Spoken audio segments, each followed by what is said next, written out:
आज हमारा टॉपिक है श्यांत। ठीक है, क्या है श्यांत या वेस्कोसिटी। ठीक है, वेस्कोसिटी।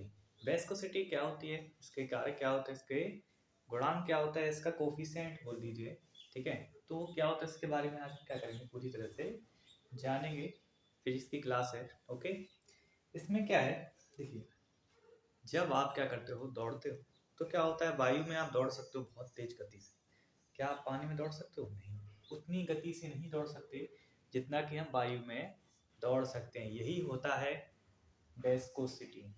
ठीक है, वेस्कोसिटी। इसमें क्या होता है या इसका मतलब क्या होता है, या वेस्कोसिटी वह क्वालिटी है किसी भी अ, तरल पदार्थ की, या किसी भी उसमें क्या बोलते हैं, हवा में, पानी में, किसी भी माध्यम है जिसके माध्यम से हम उनकी परतों के बीच चलने वाली आपेक्षिक गतियां, मतलब कि दो परतों के बीच होने वाली गतियों को क्या कहते हैं हम, वेस्कोसिटी कहते हैं। ठीक है, वेस्कोसिटी कहते हैं या श्यानता कहते हैं।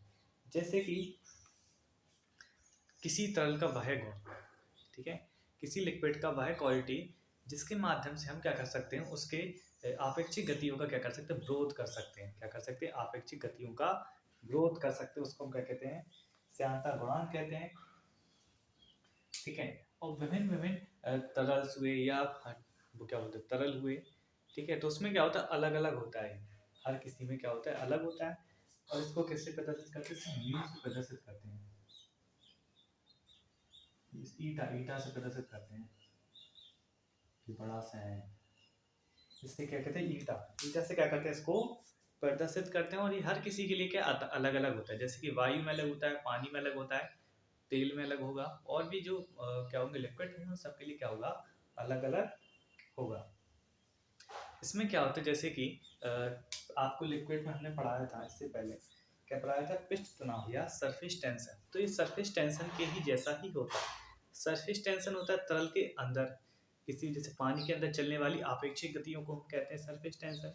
उसकी सरफेस पे भी, जो ऊपर सरफेस पे टेंशन होगी, उसके नीचे क्या होगी, उसमें भी परतों के बीच क्या होंगी, गतियां होंगी। ठीक है, जैसे कोई तरल होगा तो उसकी परतों के बीच में क्या होंगी, गतियां होंगी।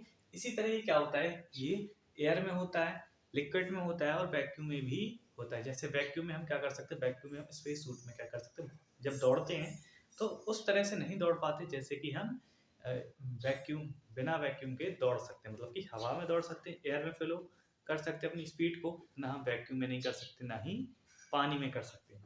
ठीक है, इसको ईटा से प्रदर्शित करते हैं।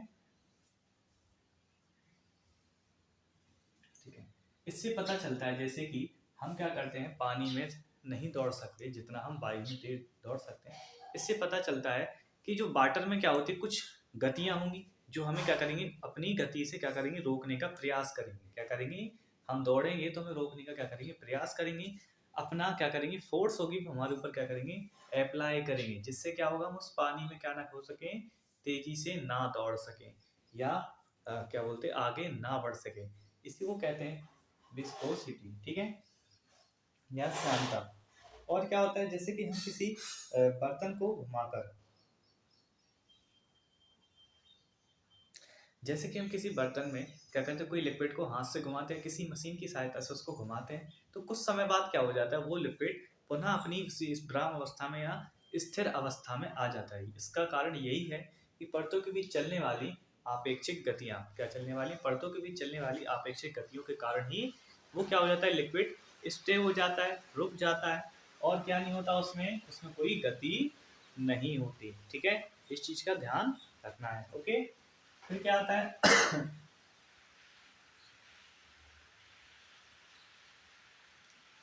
ठीक है, और क्या होता है, जब हम क्या करते हैं, किसी भी लिक्विड को क्या करते हैं, गर्म करते हैं। ठीक है, जैसे कोई पानी को गर्म करेंगे तो उसमें क्या होगा, इसकी जो वेस्कोसिटी का क्या होगा, गुण होगा, या श्यानता गुण होगा, वो क्या होगा, कम होगा। और गैसों में क्या होगा, बढ़ेगा। क्योंकि गैसों में क्या होता है, जब हम गर्म करते हैं गैसों को, तो गैसों में टेम्परेचर और इंक्रीज होने के से उसकी क्या हो जाती है, गतियाँ बढ़ जाती हैं। और लिक्विड में क्या होता है, उसमें गतियाँ घट जाती हैं। ठीक है, क्योंकि वो गर्म होके वाष्प बनने का क्या करती हैं, प्रयत्न करती हैं। ठीक है, तो इसी तहत हम देखते हैं कि गैसों में क्या होता है, श्यानता या वेस्कोसिटी, ठीक है, वो क्या हो जाती है, बढ़ जाती है। और लिक्विड में क्या हो जाती है, कम हो जाती है। इसी के ऊपर डिपेंडेबल है बर्नौली पिरामिड। क्या करना है, बर्नौली।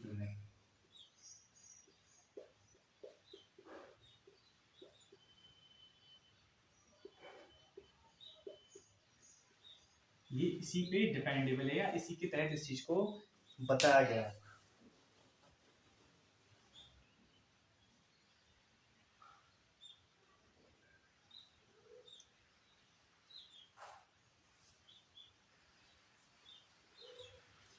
इसमें क्या है, जब किसी नली से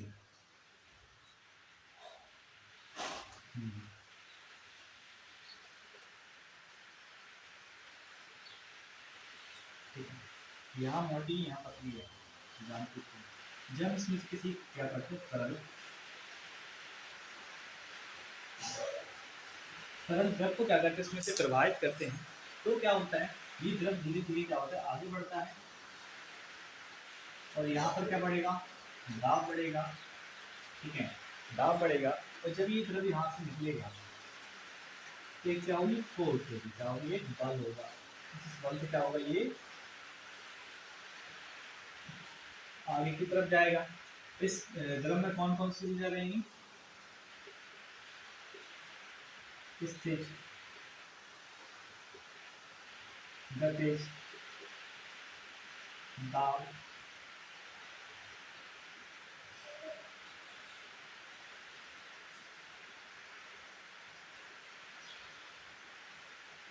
ठीक है, ये ऊर्जा रहेगी, क्यों रहेगी, जब तरल क्या नहीं कर रहा था, मूव नहीं कर रहा था, तो उसके अंदर स्थिर ऊर्जा थी। जब हमने उस पर दाब डाला, ठीक है, तो दाब ऊर्जा भी क्या हुई, उस तरल के साथ नेक्स्ट स्विच फोर्स लगी, तभी तो वो आगे की तरफ बढ़ा।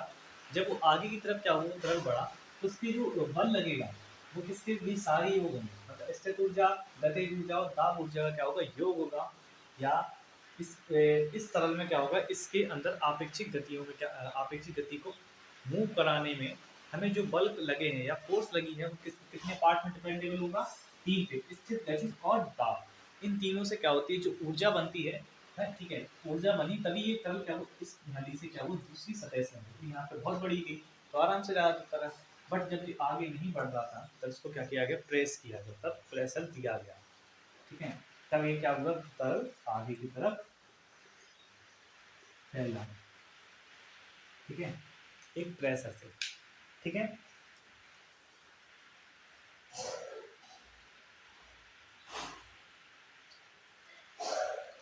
और यदि किसी द्रव का क्या करना है, फ्लो को ज्ञात करना है, ठीक है, किसी तरल का फ्लो ज्ञात करना है किसी भी नली के अंदर या किसी भी ट्यूब के अंदर, तो किसके द्वारा किया जाता है, वो किया जाता है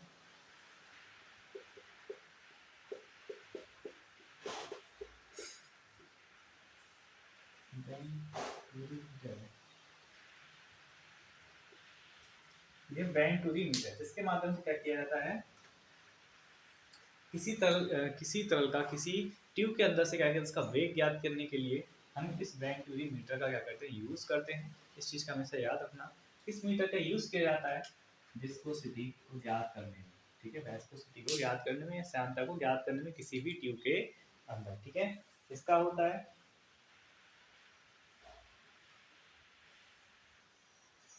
ठीक है, इसके बाद एक नेक्स्ट टॉपिक और है,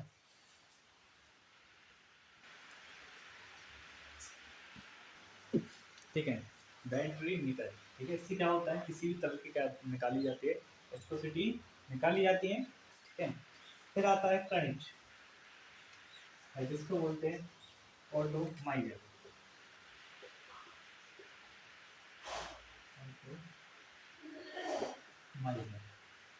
इसमें क्या होता है, जैसे कि कोई द्रव है, ठीक है, पानी हुआ या कोई और भी द्रव है, ठीक है, तो उसको क्या किया जाता है, ऑटोमाइजर से क्या किया, तो उसको बहुत छोटे छोटे, ऑटोमाइजर मतलब तो बहुत छोटी छोटी बूंदों में कन्वर्ट करना है, किसी लिक्विड को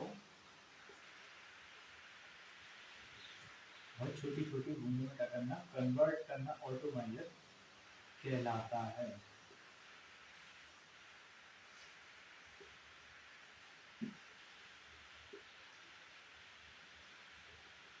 इस तरह की क्या किया, बूंदों में कन्वर्ट कर दिया गया किसी भी लिक्विड को, तो उस प्रोसेस को हम क्या बोलेंगे, ऑटोमाइजर कहेंगे। तो ऑटोमाइजर के माध्यम से हम क्या कर सकते हैं, किसी भी लिक्विड को छोटी छोटी बूंदों में बदल सकते हैं, कन्वर्ट कर सकते हैं। ठीक है। फिर आता है डिफ्यूजन।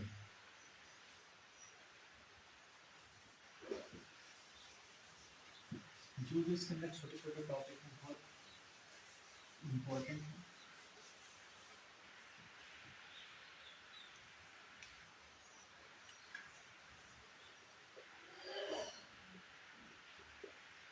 डिफ्यूजन,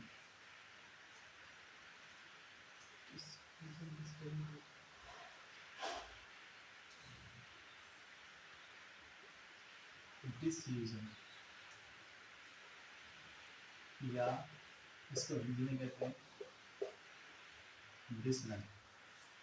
जैसे कि विसरण में क्या होता है, जब कोई दो द्रव होते हैं, ठीक है, सॉरी दो गैसेस होती हैं, इनको क्या किया जाता है, फोर्स के माध्यम से मिक्स करना होता है। दो हुआ गैसें हैं, इनको मिलाना है, और उसके लिए क्या करेंगे, ऐसे नहीं ये गैस यहाँ रखी, गैस कितने मिल जाएंगे, उसको मिलाने के लिए कुछ प्रेशर देना पड़ेगा। इस प्रेशर को ही बोलते हैं डिफ्यूजन या विसरण के माध्यम से, इसको हम जानते हैं। ठीक है, दो गैसों को क्या करना, एक दूसरे में मिलाने के प्रोसेस को कहते हैं, ठीक है, विसरण या डिफ्यूजन। ठीक है, इस चीज़ को हमेशा ध्यान रखना। जैसे चैम्बर है,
ठीक है।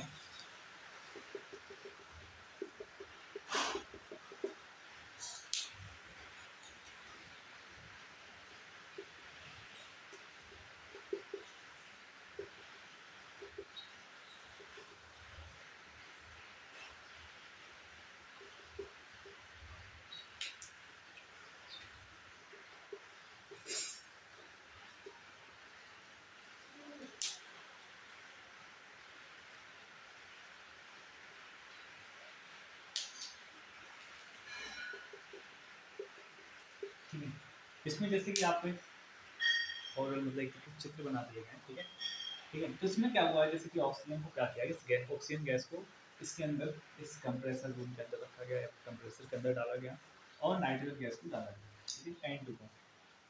तो इन दोनों को कहेगा कंप्रेस किया गया, तो कंप्रेस द्वारा जो फोर्स लगी, ठीक है, उसको डिफ्यूजन कहेंगे। तो इस कंप्रेस में जो भी चैम्बर के माध्यम से इसको एक किया गया, इस पूरे प्रोसेस को बोलेंगे विसरण या डिफ्यूजन। ठीक है, डिफ्यूजन बोलेंगे। ठीक है, इस चीज़ का ध्यान रखना है।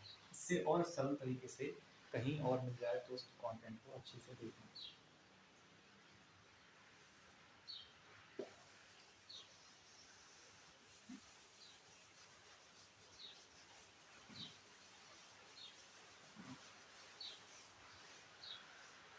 अब होता है, ठीक है, हमने किसी भी क्या किया, इस दो गैसेस को मिला दिया। अब हमें क्या करना है, दो द्रवों को अलग अलग करना है। ठीक है, तो इसके लिए कौन सी प्रोसेस को, इस प्रोसेस को बोलते हैं परासरण, या बोलते हैं ओस्मोसिस। ओस्मोसिस या परागण,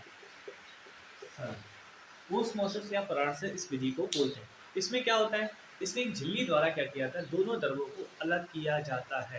क्या किया जाता है, एक झिल्ली द्वारा दो द्रवों को अलग किया जाता है। इसकी सबसे अच्छा उदाहरण है जैसे किसी चीज़ को छन्नी के माध्यम से छानना। ठीक है, छन्नी से किसी चीज़ को छाना। इसी तरह दो द्रवों को क्या किया जाता है, एक झिल्ली के माध्यम से अलग किया जाता है। क्या किया जाता है? झिल्ली के माध्यम से अलग किया जाता है, जिसमें निम्न सांद्रण से उच्च सांद्रण की ओर विलयन का परासरण होता है। मतलब कि निम्न सांद्रण वाले मिश्रण से उच्च सांद्रण वाले मिश्रण की तरफ वो दो तरफ अलग हो जाएंगे ऑटोमेटिक। इसको समझने के लिए आपको अलग से एक लिंक डाल देंगे, तो उसमें और अच्छे से समझा देंगे। ठीक है, तो आज के लिए इसमें इतना ही। वीडियो को लाइक कीजिए, शेयर कीजिए, चैनल को सब्सक्राइब कीजिए। आज के लिए इसमें इतना ही। Thank you.